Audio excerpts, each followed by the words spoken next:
super easy to say that everything's working out for your highest good when everything, is the way you like it, when it's working out the way you like, right? Then it's easy. But suppose you don't like your circumstances, you don't like your results or your experiences.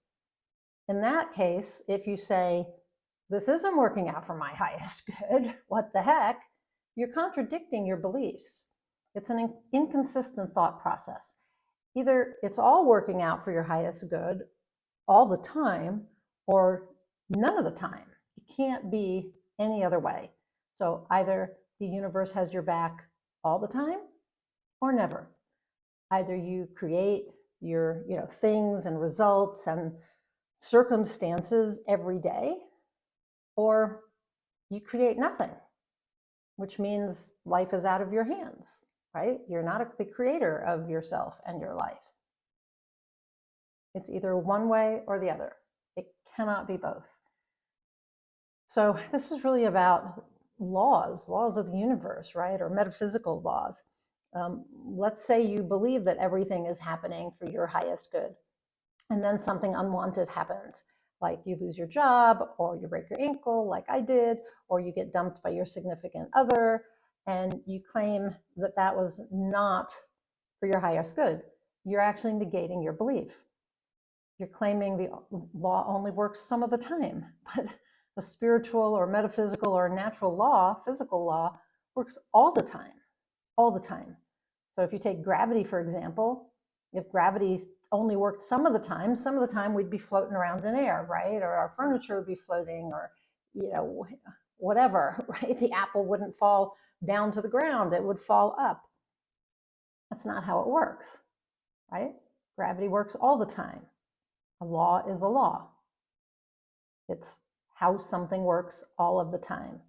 So really, this is all about negating your beliefs. We want to stop negating beliefs, because the more you negate your beliefs, the harder it becomes to believe or to trust that they're true.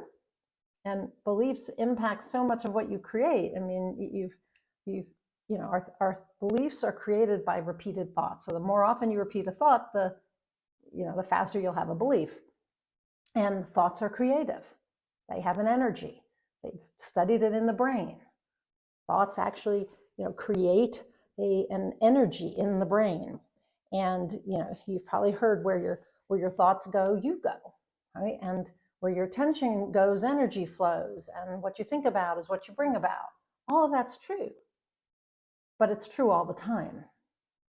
So if you believe you can't do something, you won't be able to, right? Ford said it, think you can, think you can't. Either way, you're right. It's not the exact words, but if you believe you're unworthy of love, you're going to have a hard time finding love. If you believe that the universe always has your back, you're going to see things that way. So if you want it to be true that the universe has your back, you have to believe that 100% of the time. And that means you have to believe in it even when something unwanted happens. You have to believe the universe has your back 100% of the time.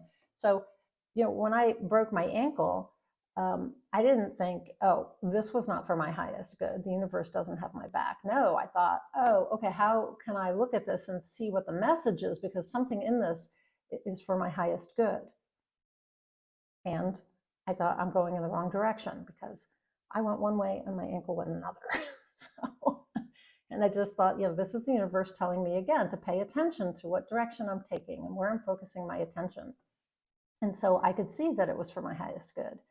Now, the other thing is that neuropsychology has proven that our brains have neuroplasticity. You've probably heard that before. We can change, we change how the neurons fire together and create new neural pathways by repeatedly thinking a thought. So if you're always thinking the universe has my back, the universe has my back, then eventually you're going to go down that pathway. The best way I've ever heard this described was as a tractor in a field. So, maybe the tractor goes down the field all the time in the same path. And so there are ruts, and you could basically let go of the steering wheel, because the tractor is just going to go down those ruts, right? The wheels are just going to follow the ruts. And that's what it's like in your brain. The more you think about something, the more you create these ruts. And so the only way to change that is to start thinking something different. And then your tractor begins to form a new path. So little by little, it gets out of the ruts, right? And so, if you've been thinking, oh, the universe doesn't always have my back, but you want to think the universe does always have my back, you have to start thinking that, and little by little, the tractor moves into this new pathway, right? Because that's what your brain's doing, is creating a new pathway. And so you have to think these thoughts over and over again, and you have to do it in certain situations. So like when you break your ankle, or your new husband leaves you, you have to think, this is for my highest good. This is, the universe has my back. And so even in those kind of situations, you have to be thinking that. So your brain also begins to form a pathway between your thoughts and different situations. And then eventually you'll have a belief. And the more often you think something like, the universe has my back, no matter if the situation is one you want or not, that more often you're going to experience that, right? And the stronger your belief is going to become.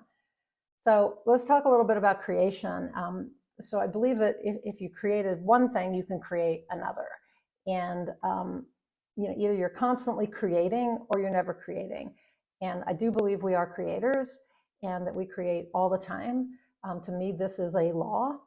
It's a law of who we are. It's a physical law and a natural law. A spiritual law. And the thing is, you have to claim responsibility for what you're creating, whether you like it or not. And even if it's unintentional or subconscious, you have to, you have to claim responsibility for it. And you can't say, I don't like this thing that is in my life, this result or this circumstance or experience, and so I didn't create that. And then say, but I'm a creator and I created this other thing. Because we know that we create subconsciously, unintentionally. We often miscreate things because we don't realize what programs are running in our mind, right? What neural pathways we're going down.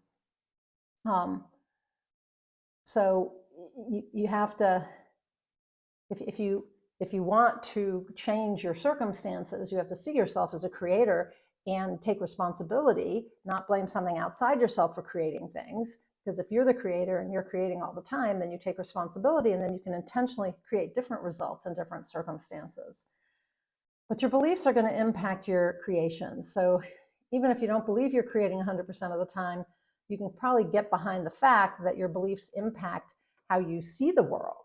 It's the lens through which you experience everything. You interpret your circumstances through the lens of your beliefs, your results through the lens of your belief, everything. So if you believe you're not a creator, no matter what happens, you're going to see anything, your results, your circumstances, situations, you're going to see that as the fault of something outside yourself. You're going to point the finger and say, that's, somebody else's fault. Like it's an unsupportive universe. It's the universe's fault. On the other hand, if you believe you are a creator, you're going to take responsibility for your life. You know you created it all. And even if you did it unconsciously or unintentionally, you're going to stand in your personal power and realize that that you created it. And if you created one thing, even if it's something you don't like, you can create another that you do like. So if you believe everything is happening for your highest good, that's going to be how you interpret whatever happens to you. But as soon as you say, now that one thing couldn't be for my highest good, your belief system crumbles, falls apart, just does. And the next time you have more, you're going to have a way more challenging time believing it's all happening for you and not to you. The same with, it's for my highest good, the universe has my back, I'm creator, all of that. You have to decide what you believe to be true and then stick with that belief, and you'll experience the truth of it 100% of the time. Okay? So I'm really curious whether you see that your beliefs are contradictory now, that sometimes you think the universe has your back or you're creating it or it's all happening for your good, and sometimes you don't. Because if so, your beliefs are contradictory, and you're going to have a difficult time really, taking, really having that belief stand up and to see the world through the lens of what you really want, which is the universe has my back. This is all happening for my highest good. I'm creating all the time, and I can create something different. You have to believe that 100% of the time. And if your beliefs are contradictory, it's time to change them, is it not? And you can do that by becoming an inspired creator and create from a place of authenticity, who you really are, your spiritual nature and soul alignment, right? Let your soul and your spiritual guidance guide you towards what you're going to create, and stand in your personal power. You have an amazing amount of personal power and freedom if you access it, if you use it. So, with that said, I would like to invite you to become part of my Inspired Creator community, where we are getting inspired, we're getting in spirit, we're being spiritually guided to create the things that really matter to us, things that feed our souls. We're standing in our power as creators and saying, I'm not a victim of circumstance. I'm a powerful being who isn't going to blame something outside me. I'm going to take responsibility for it, and I'm going to create what really matters to me. I'm going to create the things that I value and I find meaningful and that bring me joy. So if that's of interest to you, click on the link above for the Inspired Creator community. I just opened the doors for 6 months. So you can join for a 6-month period, be in this container, this community with other like-minded souls who all want to stand in their power as creators, to be inspired, to be in spirit, spiritually guided to create what really matters, what they value, and to create a life that feeds their soul, a life they love. I've created a totally new curriculum, totally focused on being an inspired creator. So 6 months of being in a container where you're supported and in a community of like-minded peeps, all looking for the same thing. To be inspired creators, to change their identities so that they can be the people who can do the things, who can create the things they want, right? So they're changing their identities, and their identities impact their beliefs, their thoughts, their beliefs, their habits and behaviors, right? So that they can create.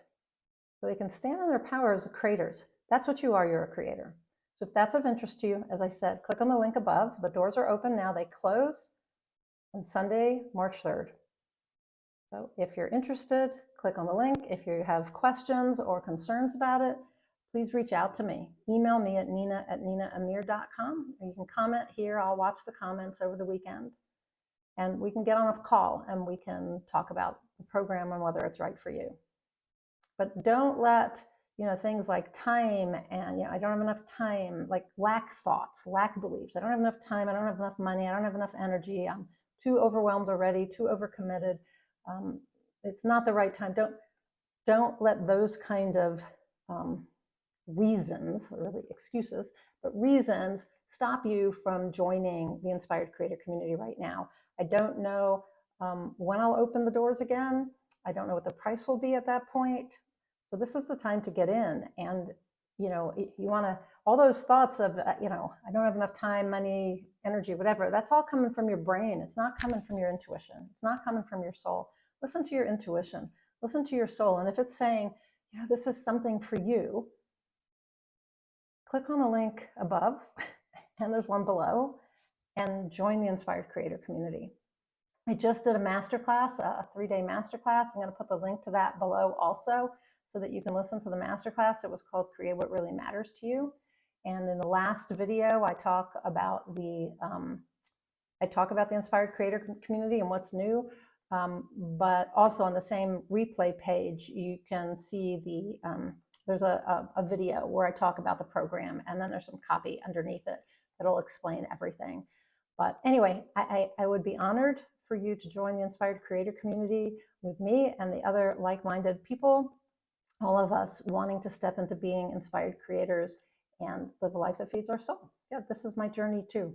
So I would love for you to join. If you don't know who I am, I'm Nina Amir, the Inspiration to Creation Coach. I'm a certified high performance coach, an intuitive transformational coach, also a law of attraction coach, and all kinds of things, and an author.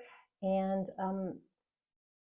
it's my purpose to help people get from where they are to where they want to go, to combine their passion and their purpose so they get inspired and take inspired action to create inspired results. And those are the things you create. And that's what we talk about in the Inspired Creator community. So again, if you're interested, click on the link above, or down below, there's another link, and reach out if you have questions. And until I talk to you next time, thanks so much for listening, and go out there and achieve more inspired results.